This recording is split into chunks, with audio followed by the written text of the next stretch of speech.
Cristianos frente a tiempos peligrosos. Y estamos por terminar la segunda fase, ¿no?, de este estudio, que es la voluntad permisiva de Dios. Y el tema en esta noche es el zarandeo de Pedro. Y antes de comenzar vamos a entregar este tiempo en las manos de Dios.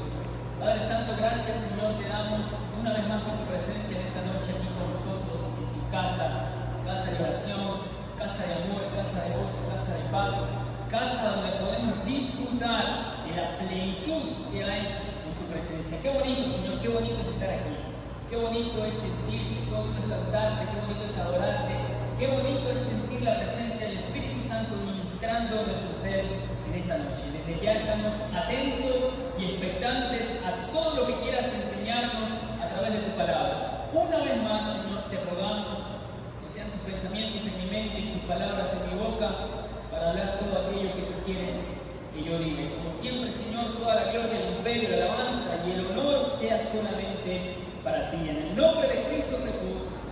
Amén y amén. Bien. La voluntad permisiva de Dios, el zarandeo de Pedro. En el estudio anterior habíamos hablado de un tema similar. Dentro de la voluntad permisiva de Dios estábamos considerando el misterio de cuando el enemigo, ¿no es cierto?, quiere atacar la vida, no solamente de los inconversos, sino sobre todo la de los hijos de Dios. Ya habíamos hablado de que Dios siempre está al cuidado de sus hijos, siempre los está protegiendo. Y estábamos considerando a Job, por ejemplo. Y lo particular de Job es que el mismo diablo decía: pero si tú has puesto un cerco de protección a él, yo no puedo tocarlo. Y a partir de ahí estábamos estudiando cuando el diablo pide permiso a Dios para poder afectar de alguna manera o intentar afectar a los hijos de Dios. Y hemos visto que en ocasiones Dios otorga ese permiso, como lo fue en el caso de Job. Pero veamos que al final todo esto tenía un propósito enorme, y es lo mismo que vamos a ver en el ejemplo del Nuevo Testamento, en el caso de esta noche, ¿no? Y a lo largo de las Escrituras hay muchos personajes que han pasado por circunstancias similares. Y en sus notas dice: algunos de estos personajes bíblicos se han vuelto mis buenos amigos. Pedro, por ejemplo, es uno de ellos. Me ha dado mucha esperanza a través de los años. Él dedicó mucho de su tiempo a Cristo con gran pasión. Claro que Pedro tuvo momentos tremendos. Al respecto leamos lo que dice Mateo capítulo 16, verso 15. Dice: Él les dijo: ¿y vosotros quién decís que soy yo? Verso 16. Respondiendo Simón Pedro dijo: tú eres el Cristo, el Hijo del Dios viviente. En base a estos versículos, ¿qué le preguntó Cristo a sus discípulos? ¿Quién dice que soy? ¿Verdad? ¿Quién soy yo? Pedro se adelantó a todos con su respuesta. ¿Cuál fue la respuesta en Mateo capítulo 16, verso 16? Tú eres el Cristo, el Hijo del Dios viviente.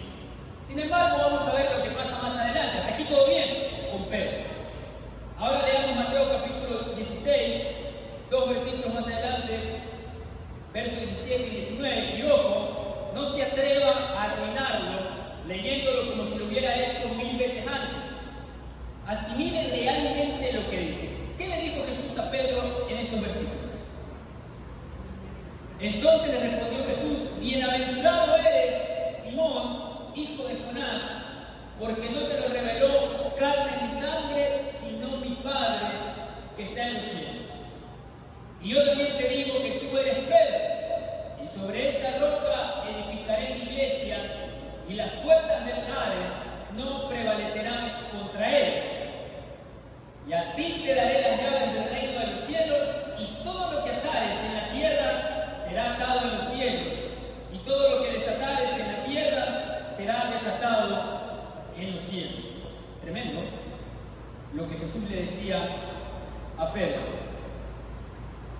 Vaya, dicen sus notas, sin importar cuáles sean nuestras creencias doctrinales.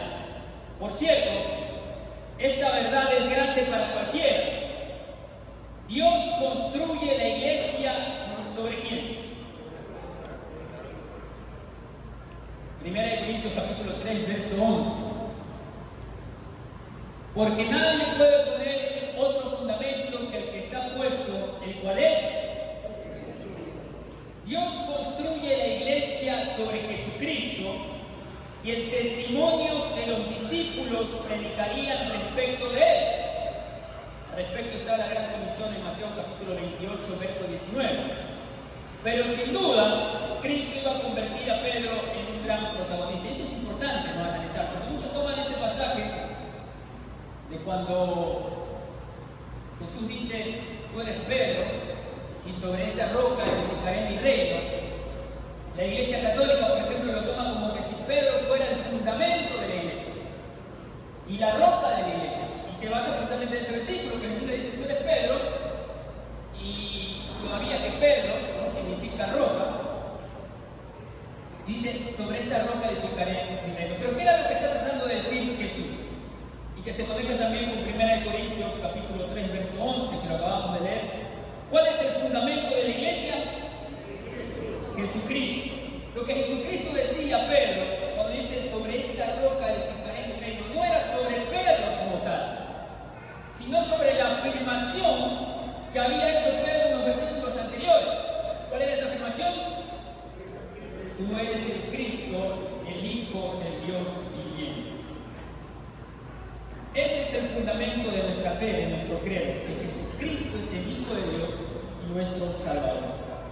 Amén.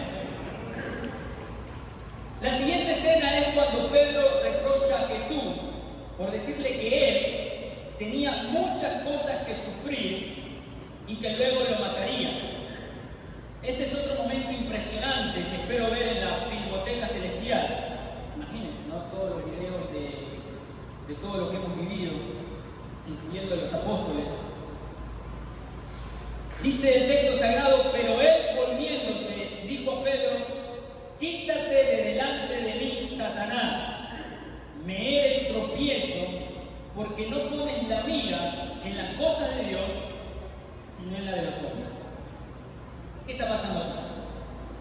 Hay un reclamo, hay un reproche. Fíjense que es el mismo capítulo, ¿verdad? Versículos anteriores, Pedro hace la afirmación y Jesús dice, bienaventurado seas Pedro, porque no te lo reveló carne ni sangre, sino mi Padre que está en los cielos. Y hay un halago de pronto, ¿no?, de Jesús a Pedro, más allá de que efectivamente Pedro había hablado de parte de Dios en ese momento, así Jesús lo reconoce. Pero versículo más adelante, ¿qué pasa con Pedro? Ya no recibe precisamente un elogio de Jesús o un bien hecho, Pedrito, no, todo lo contrario, y fuerte todavía, ¿no? Apártate de mí. Imagínense si Jesús viene aquí en esta noche. Imagínense, póngase usted por un momento en el lugar de Pedro, ¿verdad? Y viene Jesús así y se acerca a usted y dice así en general, bueno, ¿ustedes quién dicen que soy yo?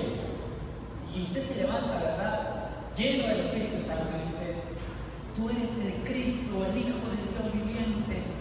Y todos dicen, gloria a Dios, amén. Empiezan a exaltar a Dios y a Jesucristo. Jesucristo te dice, ¿sabes qué? No te lo reveló sangre ni carne, bienaventurado seas. ¿Cómo se sentiría usted? ¿Ah? Le sube, ¿verdad? Pero uno te dice, póngame a predicar ya, que ahorita estoy bien. Libere el demoniado, mándame un muerto que lo resucite. Pero luego, ¿no?,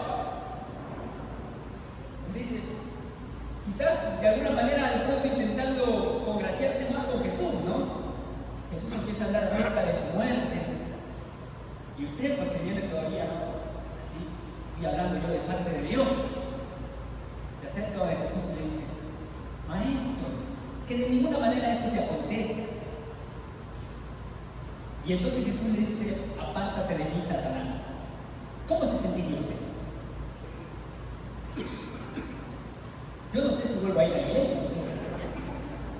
Imagínense que el pastor le diga, apártate de mí, Satanás. Terrible, ¿no puede imaginar de pronto cómo se sentía Pedro en ese momento? En los versículos siguientes subraya la petición de Satanás y trace un círculo alrededor de la oración de Jesús por Pedro.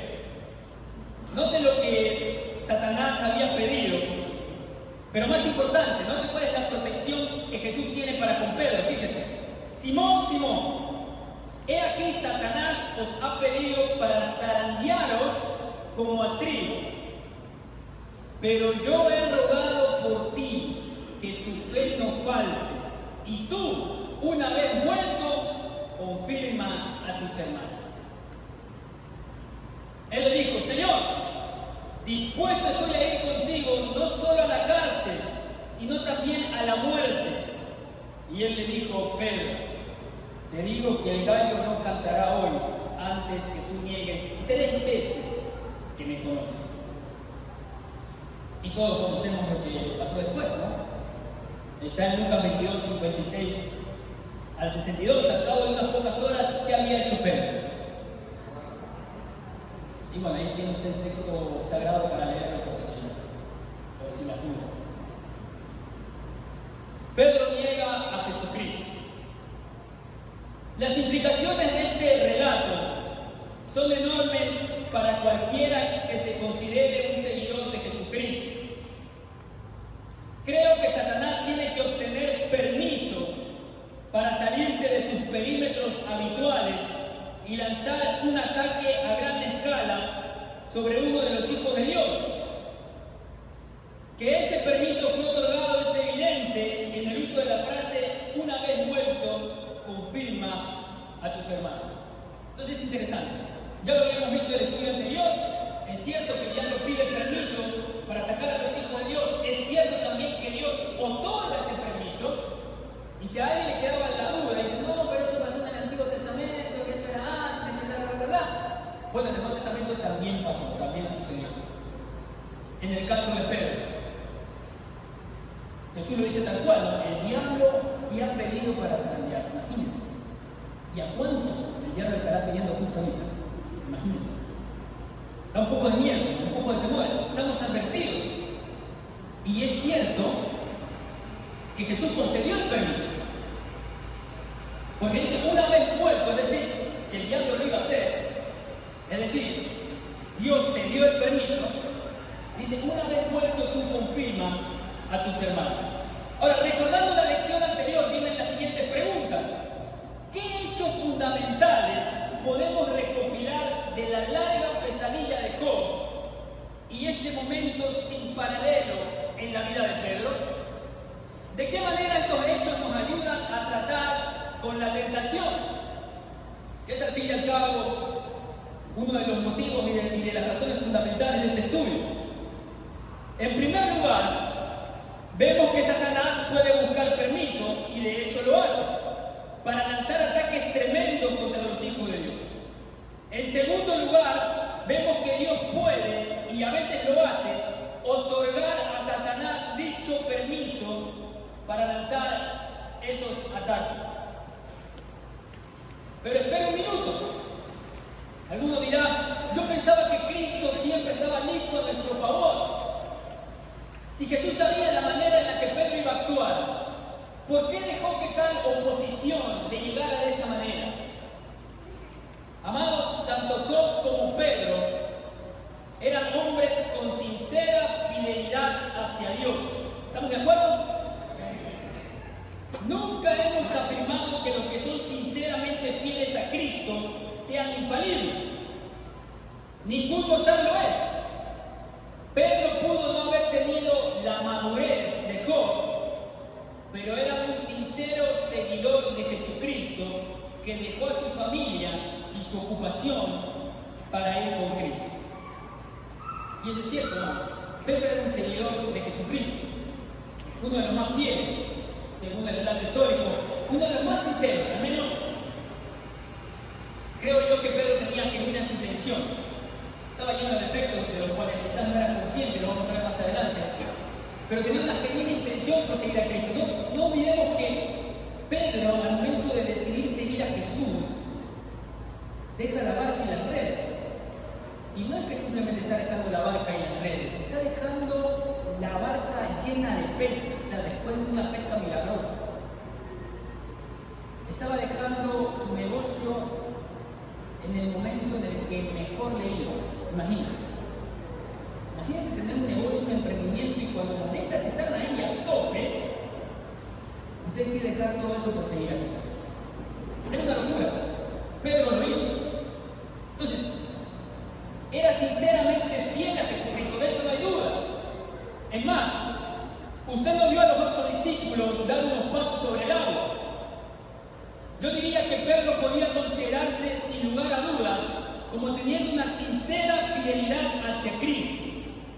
La fidelidad de Pedro era sincera, incluso cuando parte del resto de su carácter necesitaba ser cambiado un poco. Él era bastante bueno. Ahora es cierto que soy un poco parcial a la hora de describir a Pedro. Por supuesto que voy a hablar bien de él, ya que él es un gran amigo mío. Sin embargo, dejando las simpatías a un lado, ¿qué tienen Job y Pedro en común? ¿Qué tiene Job y Pedro en común? La fidelidad, bien. Ahora, ¿qué más hay en común en las dos historias de Pedro y de Job? Ambos fueron ¿qué? Probados. Hay tanto similitudes y hay diferencias también entre Job y Pedro. Podemos decir que Job era un poco más maduro. Y es una de las claves también que nos ayuda a vencer la tentación, la madurez. Entiéndase madurez, no los años que tengamos, ni siquiera los años que tenemos en la fe, sino el nivel de conocimiento, de comunión, de intimidad que tenemos en Dios. Es lo único que nos ayuda a crecer espiritualmente. Y Job tenía una madurez. Quiero pensar y quiero creer que es superior a Pedro, y eso lo podemos notar, porque fíjense las similitudes y las diferencias. Vamos a ver. Similitud, tanto Job y Pedro fueron probados. ¿Amén o no amén? Amén. Ahora, ¿cuál es la diferencia? Fíjense que Job, y lo habíamos hablado en el estudio anterior, es interesante. ¿Job sabía que estaba siendo probado? No tenía ni idea. No sabía nada. ¿Por qué me está pasando lo que me está pasando? Y habíamos hablado que de pronto tendríamos una actitud diferente si sabemos, si Dios nos diera una explicación. ¿Sabes qué? Lo que está pasando es una prueba, pero tranquilo, yo estoy contigo. Eso nos da una esperanza. Job no tenía eso. Ni siquiera tenía los salmos, los proverbios, los versículos de ánimo que dice, ¿sabes qué? Dios va a estar contigo. No temas, no desmayes. Job no tenía nada de eso, no sabía nada, todo uno. Sin embargo, se mantuvo fiel hasta el final. Jehová dio, Jehová quitó, sea el nombre de Jehová bendito. Yo sé que mi Redentor vive. Aunque Él me matare, en Él esperaré. Ahora mire el caso de Pedrito, amigo mío. Pedro es más de los míos, por eso me encariño más con él. Porque Pedro sabía o no sabía que iba a ser probado. Jesús se lo está diciendo, ¿no? Porque Jesús sabe.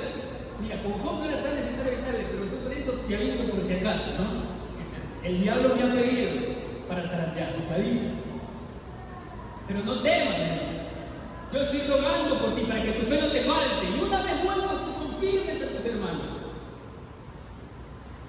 Y aún así, ¿qué pasó? Pedro, ¿cayó o no cayó? ¿Ves la diferencia? Entre una persona que tiene mayor madurez, ¿verdad? Comunión, entiéndase, intimidad, crecimiento espiritual. Por eso es importante no perderse los estudios bíblicos, no faltar a la iglesia, alimentarse, nutrirse, hacer su devocional, orar, ayunar. Todo eso me da crecimiento espiritual. Tal punto que tenemos una persona que aún en medio de la incertidumbre permaneció fiel. Contra otra persona que aún en medio de la certeza y la confianza, Dios diciéndole voy a estar contigo, terminó cayendo. Sin embargo, ambos, y esa es otra similitud, ambos terminaron dando gloria, honra y alabanza al nombre de Cristo Jesús. Y eso lo vamos a ver más adelante.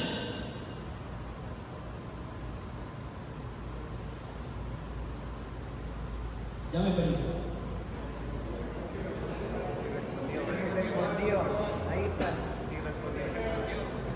No, así me pierdo más, mis hermanos. No, ahí Y respondió algo así, como ambos fueron probados por Dios mediante Satanás, tiene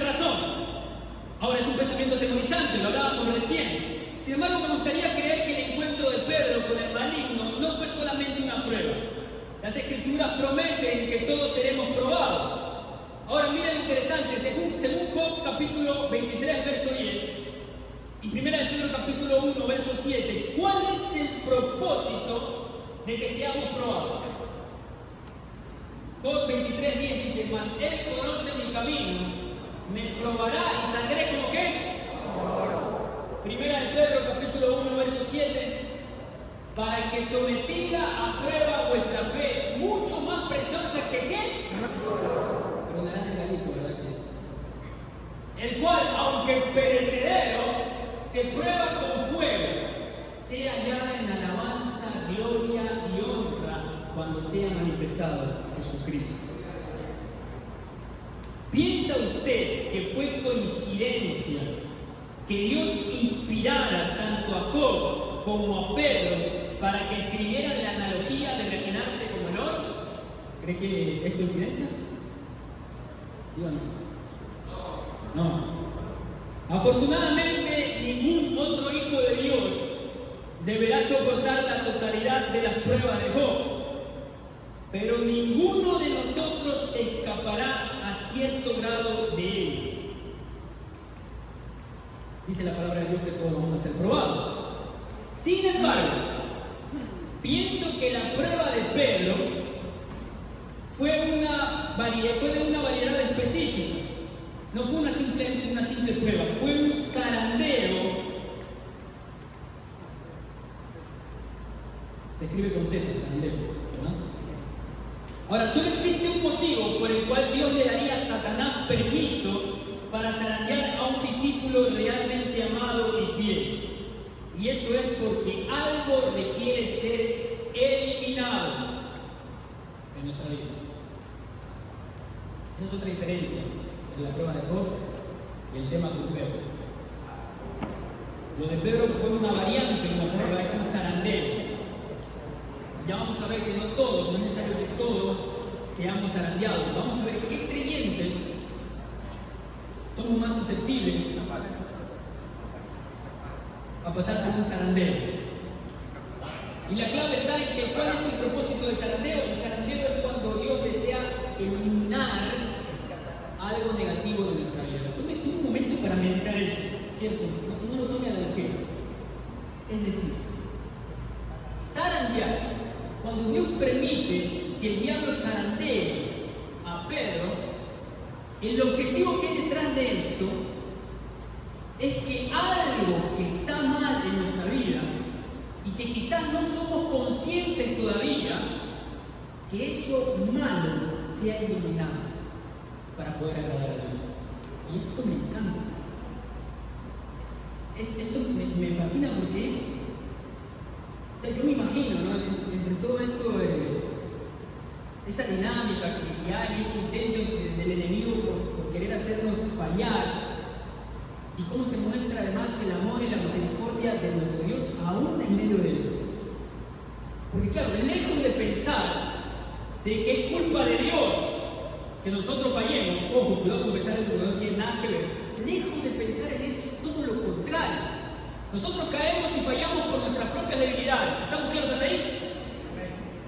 Y cuando el diablo intenta aprovecharse de eso, mire qué grande y qué poderoso es Dios. Que cuando el diablo intenta aprovecharse de eso e incluso seducirnos para caer en la tentación, incluso los planes del enemigo y aún el mismo Satanás termina siendo títere para cumplir los propósitos de Dios en nuestra vida. Qué grande que es el amor de Dios. Ahora, si es que permitimos que Dios obre, y no vamos a estar siendo zarandeados una y otra vez, y no va a pasar nada. Vamos a verlo más adelante. Ahora, ¿qué es el zarandeo? Hay un video que habla un poco del zarandeo. Y si lo podemos ver.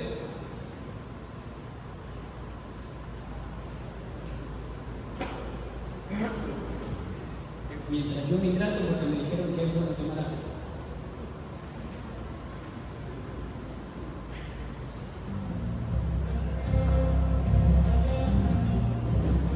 Usted tenía tendencia, ¿verdad? estanques se han encargado de una plataforma de cosecha.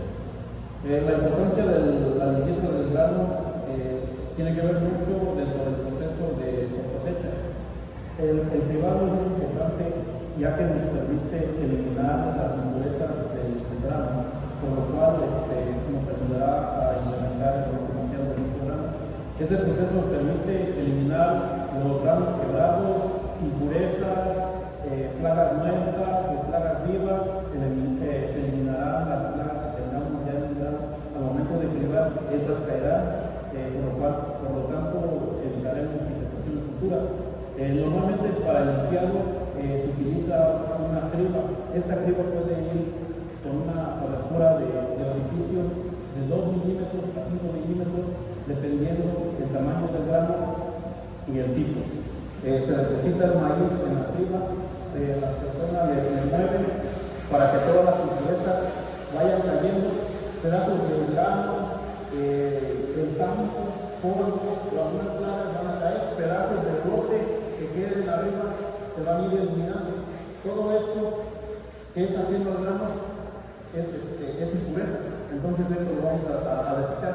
Es muy importante que trabajemos sobre lona o piso limpio en este caso, para que nosotros podamos después colectar este desecho con una limpieza adecuada.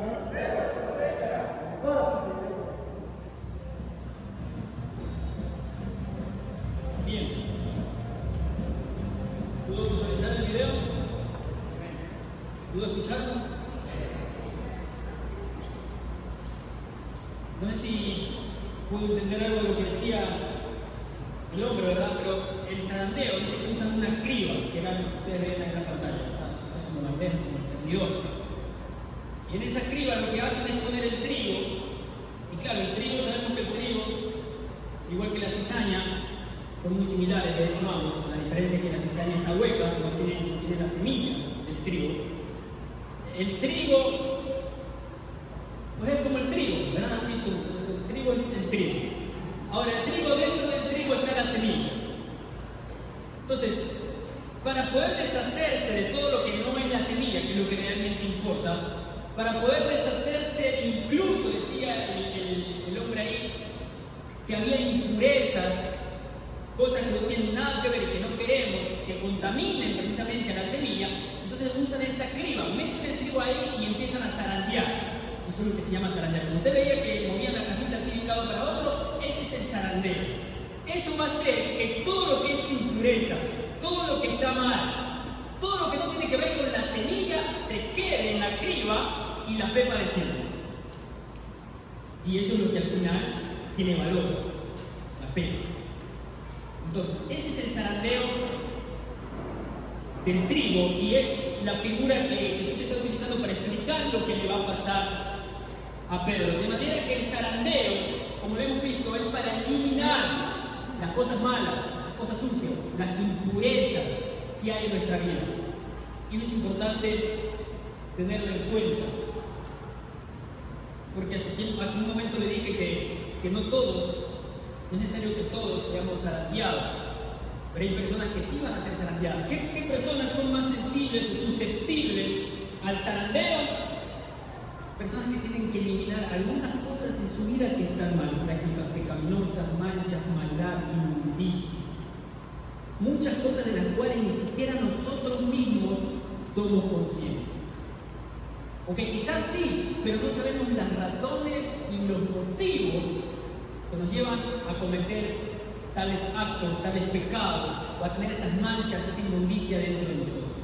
Entonces viene el zarandeo para eliminar esas impurezas. Y es lo que estaba pasando con Pedro. Pedro tuvo un asombroso llamado de Cristo en su vida. Incluso Cristo lo llamaba Petros, un trozo de la antigua peña. Antes de que Pedro pudiera reaccionar, el mismo Jesús exclamó: quítate de delante de mí, Satanás. Que fue lo que debió haber dejado el shock a Pedro. Entonces es interesante, Pedro era un gran hombre de Dios y hasta ese momento Pedro ya había hecho milagros, ¿verdad? Cuando fue en la misión y Jesús le dio autoridad para que liberen el endemoniado, para que sanen en su nombre, Pedro ya había caminado sobre el mar, Entonces Pedro, como seguidor de Jesús, ya había tenido varios momentos en que había experimentado su poder, y hemos hablado de que había evidencia de que era un sincero seguidor de Jesucristo. Sin embargo, habían cosas en su vida que estaban mal y que ni siquiera él lo sabía. Por eso cuando Jesús le dice, imagínense la reacción de Pedro cuando Jesús le dice, apártate de mí, Satanás. El shock. Y muchas veces nosotros estamos así como Pedro. Podemos estar hablando de parte de Dios. Podemos estar haciendo cosas maravillosas. Podemos ser instrumentos de Dios para nuestra generación, para nuestra iglesia, para nuestra nación. Y sin embargo, aún tenemos cosas dentro de nosotros, manchas e impurezas de las cuales todavía no somos conscientes. Y aún estamos luchando con prácticas, aún caemos, aún somos débiles, aún cedemos ante la tentación. Sin embargo, mis amados, aquí está lo asombroso. Cristo se obligó a sí mismo a hacer que sus verdaderos seguidores hicieran lo que Él los llamó a hacer. En realidad Él lo sigue haciendo. Cristo le dijo a Pedro que sería pescador de hombres y lo decía en serio. Cristo también sabía que Pedro no tenía medios de ninguna naturaleza de convertirse en la persona que Él lo había llamado a ser. Como todos nosotros, Pedro era demasiado débil en su yo natural. Al respecto, veamos lo que dice Romanos capítulo 6, verso 19. Hablo como humano, por vuestra humana debilidad, que así como para iniquidad presentasteis vuestros miembros para servir a la injusticia y a la iniquidad, así ahora para santificación presentad vuestros miembros para servir a la justicia. Esta es la historia de Pedro y es la historia de todos nosotros. Antes débiles, antes fallamos, antes presentamos nuestros miembros para la iniquidad, para la maldad, para la inmundicia, pero después de la obra de Cristo en nuestras vidas podemos ser instrumentos de justicia.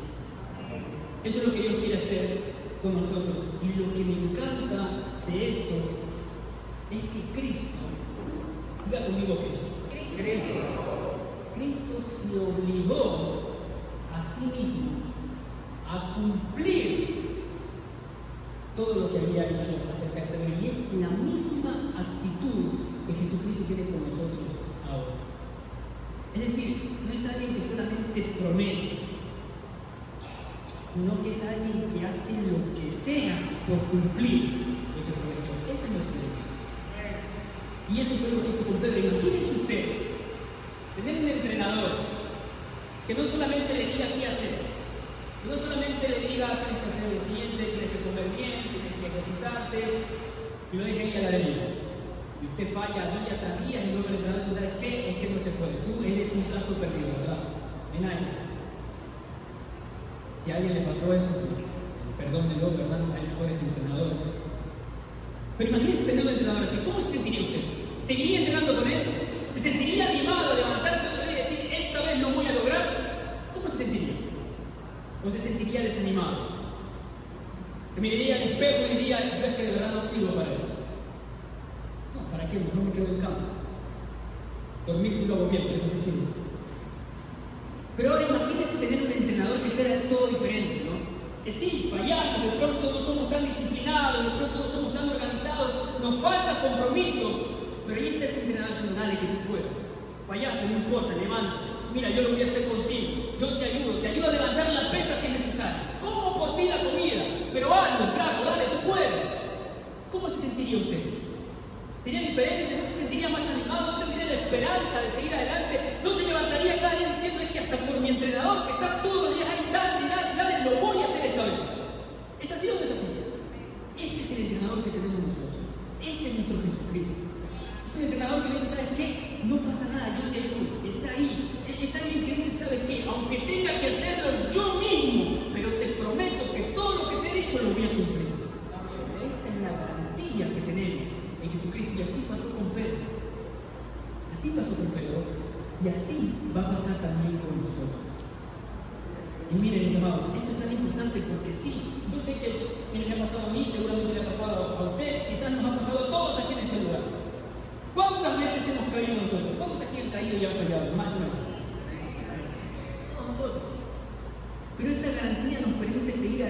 porque es el entender, ¿sabes qué? Yo sé que usted va a fallar, yo sé que vamos a caer, yo sé que vamos a tropezar. No es la idea, porque somos débiles, somos torpes, pero es el sentir que aunque nosotros fallemos, que aunque nos miremos al espejo y digamos, es que ya no sirvo para esto, es que ya no puedo cambiar, es que ya no tengo esperanza para salir del abismo en el que me encuentro, puede ser que llegue el día en que incluso yo decida darme por vencido, pero Cristo nunca se va a rendir con nosotros. Cristo va a estar ahí, nos va a agarrar y nos va a decir, yo te voy a abandonar, yo te voy a dejar, yo te voy a soltar, yo voy a terminar contigo todo lo que te he prometido. Esa es la garantía que tenemos nosotros. Es un Dios que dice, sí, va a doler, va a sufrir. Mira, vas a tener que pasar todo un desierto antes de llegar a la tierra prometida, pero te prometo que te voy a sacar de Egipto. Ese es nuestro Dios. Lo mismo que hizo con Pedro, es lo mismo que quiere hacer con nosotros. Fíjense lo que dice 1 Tesalonicenses capítulo 5, verso 23 al 24. Y prestemos atención sobre todo a la última oración. Dice, el mismo Dios de paz os santifique por completo, y todo vuestro ser, espíritu, alma y cuerpo, sea guardado irreprensible para la venida de nuestro Señor Jesucristo. Y esta es la parte que más me gusta. Fiel es el que os llama, el cual también lo hará. Pase lo que pase, pese lo que pese, Cristo siempre cumple sus promesas. Cristo llamó a Pedro conociendo todos sus defectos. Le dio a este defectuoso apóstol una tarea nueva y un nuevo nombre. Para el cielo, el llamado se lograría aun si Cristo tuviera que cumplirlo por él mismo. Creo que Jesús amaba la pasión de Pedro, pero su apreciado discípulo también tenía algunos elementos que no satisfacían su llamado. Todo lo que se interponía entre Simón, el pescador, y Pedro, la roca, debía desaparecer. Y para eso estaba el zarandero. Satanás tenía una criba, Cristo tenía un propósito. Ambos se enfrentaron. Satanás usó el servidor, Pedro fue zarandeado por motivos que solo conoce nuestro Dios sabio y digno, a través de un zarandeo realizado por Satanás. Dios tenía razón. Como se puede dar cuenta, el que nos llamó es fiel y Él hará lo que sea necesario para santificarnos a fin de que cumplamos con nuestros llamados. Y no hay que temer, ¿verdad? ¿Qué le dijo o qué le prometió Dios a Pedro? No solamente dice, ¿sabes qué? Sí, el diablo me ha pedido para zarandear, no se quedó ahí. No, que gloria a Dios que Jesús le dice, pero yo estoy rogando por ti, para que tu fe no falte. Imagínense a Jesús intercediendo por Pedro. Estas oraciones sí que son poderosas. ¿Ah? ¿Ha sentido, o de pronto el pastor, un gran líder, una persona de renombre, verdaderamente dice, ¿sabes qué? Estoy orando por ti? ¿Usted qué dice? No. Pero imagínense Jesús dice, ¿sabes qué? Estoy orando por ti. Uf. ¿Sabe quién es nuestro intercesor allá en los cielos? Cristo. Está rogando por nosotros todos los días. Ninguno de nosotros es menos importante para Cristo que Pedro, Juan o el apóstol Pablo. Él nunca tomaría a la ligera uno de los ataques de Satanás sobre sus seguidores. Para que Satanás lance un ataque a fondo de seducción contra un seguidor fiel de Cristo, primero tiene que obtener permiso. Y aún esto resultará a nuestro favor según las promesas de su palabra. Así que volvemos a la pregunta original. ¿Por qué Dios permite que alguien sinceramente fiel a Cristo caiga en la trampa de la seducción demoníaca? Porque al igual que Pedro, algo requiere rendición, separación o cambio. Y el intenso encuentro con el reino del infierno lo lograría mejor. Creo esto con todo mi corazón, antes que todo porque está de acuerdo con las Escrituras. Y en segundo lugar, porque estoy convencido de que esto me ha sucedido a mí en varias ocasiones. Zarandeo. No es para todos. Son para personas, quizás al igual que yo, somos muy duros de servicio a la hora de dejar algunas cosas que sabemos que están mal. Y ahí viene el zarandeo. Es muy similar al principio que Pablo va a utilizar. Bueno, tiene algunas diferencias, pero es como una variante del zarandeo. Cuando Pablo dice acerca del hermano, dice: yo ya lo entregué a Satanás. No sé si ya se ha leído ese versículo, ¿verdad? El hermano que no se cansaba de hacer de las suyas. Entonces Pablo dice: ¿sabes qué? Yo a ese ya lo entregué a Satanás. No es que Pablo le está echando una maldición y le está diciendo: ¿sabes qué? Ese yo ya está condenado, el Señor ya lo ve, este es tuyo, llévalo. No se está hablando de eso. Está hablando de alguna manera entregarlo a sus pasiones. Dice: ¿sabes qué? ¿Quieres pecar? ¿Quieres hacer de las tuyas? ¿Quieres seguir por ese camino? Entonces lo entrega a sus propias pasiones para que una vez que caiga hasta lo más profundo del abismo, entonces levante la mirada al cielo y diga: yo necesito a Cristo. A eso se refería, lo mismo que le pasó al hijo pródigo. Y es que lamentablemente, muchos de nosotros, lamentablemente, no debería ser así. Es más, yo le ruego, hermano, ojalá usted nunca tenga que ser zarandeado. Pero lamentablemente algunos de nosotros no levantamos la mirada al cielo, sino cuando ya estamos en lo más profundo. Y es ahí, cuando en una última muestra de amor y de misericordia, no una última, porque Él insiste, su amor siempre insiste y nunca se cansa. Pero es ahí cuando aún Dios utiliza esas pasiones y esas debilidades y el zarandeo de Satanás para que nosotros reconozcamos nuestra necesidad de Él. Ese es el zarandeo.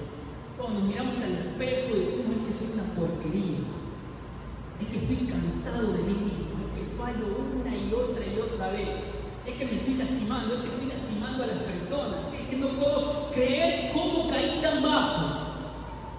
Ahí, cuando estamos hastiados de toda nuestra inmundicia, entonces poder reconocer que necesitamos a Cristo en nuestra vida y entregar todo de nosotros sin reserva. Decir: Señor, no puedo más. Obra tú en mí, transfórmame, porque si no, voy directo al infierno. Ese es el zarandeo. Un proceso duro, es un proceso difícil. Ojalá ninguno tenga que pasarlo. Pero lamentablemente, habemos algunos que no entendemos si van las malas. Ojo, no es una licencia para caer, ¿verdad? Y alguno puede decir: uy, no, ya me estás zarandeando, entonces voy a fallar. Me hubiera clavado: uy, sí, ya, ¿para qué tengo que caer? Es el zarandeo. No es una excusa para fallar. Escúchame bien, ¿verdad? Ojo, se lo estoy diciendo. No es una excusa para que más, a usted no le conviene fallar. Porque si no va a seguir zarandeándose una y otra vez y el proceso se va a alargar. Acuérdense lo que le pasó al pueblo de Israel: 40 años en el desierto. No tenía que pasar tanto tiempo, pero no aprendí. Entonces no es una excusa para fallar, es una oportunidad para reconocer la maldad que hay en mí y poder entregarle a Dios para que Él pueda transformar mi vida. Ese es el zarandeo.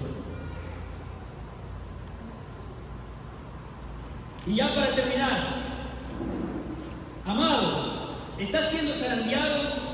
¿Permitió Dios que Satanás lanzara un ataque a fondo en su contra? Dios sabe lo que está haciendo. Él no se ha olvidado de usted, ni lo está martirizando. Tal vez esta es la única manera en que Él puede hacer que usted desista de lo viejo para que Él pueda hacer algo nuevo. Aférrese a Él para una verdadera vida. Dele completa potestad para quitar de usted todo lo que debe irse. Acelere el fin del proceso. Permita que el servidor funcione. Sin temor alguno, sin desmayar. No se desanimen. No importa las caídas, los tropiezos o fracasos. Aunque se desate el infierno contra nosotros, Dios nos dará la victoria. Para que sometida a prueba nuestra fe, mucho más preciosa que el oro, sea hallada en alabanza, gloria y honra a nuestro Señor Jesucristo. Fiel es el que lo prometió, el cual también lo hará. Amén y amén.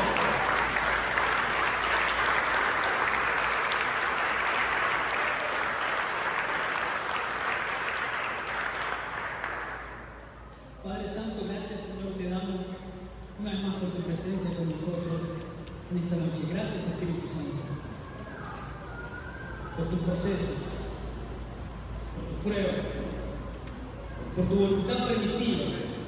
Gracias por tu infinito amor, Señor. Aún el diablo, Señor, termina siendo un títere en tus manos a favor de tus hijos para cumplir tus propósitos. No tiene que ser así. No es necesario llegar hasta esas circunstancias. Ayúdanos, Señor, nuestras debilidades. Cuán importante es poder examinarnos delante de ti. Cuántas cosas hay en nuestra vida que preferimos ignorar, de las cuales aún no somos conscientes, traumas, trastornos, dolores, heridas, que nos llevan a actuar de una manera que no te agrada. Todo eso lo entregamos delante de ti. ¿Cuántas prácticas hay en nuestras vidas que no te agradan, que no hemos podido dejar? Chismes, rumores, pornografía, inmoralidad, odio, ira, engaño, pasiones, debilidades, avaricia, codicia, traición, adicciones, vicios, borracheras. Padre, hay un montón, hay un sinnúmero de cosas que atentan contra nuestra vida. Tú sabes cada una de las debilidades que tenemos. Ayúdanos, Señor, a no fallar, a no caer. Padre, no queremos pasar por un zarandero. Tú no quieres, Señor, que pasemos por un zarandero. No es necesario, dices. Ojalá nunca te pases por mí. Pero si insistimos en ir por ese camino, podemos confiar que tenemos un Dios amoroso que aún en el zarandero va a decir: yo he rogado por ti. No te preocupes. Sí, te van a zarandear, pero yo he rogado por ti para que tu fe no te falte. Y una vez vuelto, confirma a tus hermanos. Qué grande es tu amor. No solo me dices que estás conmigo, sino que además me das la garantía de que si dejo que obres en mi vida, me darás la victoria. Gracias te damos en el nombre de Jesús.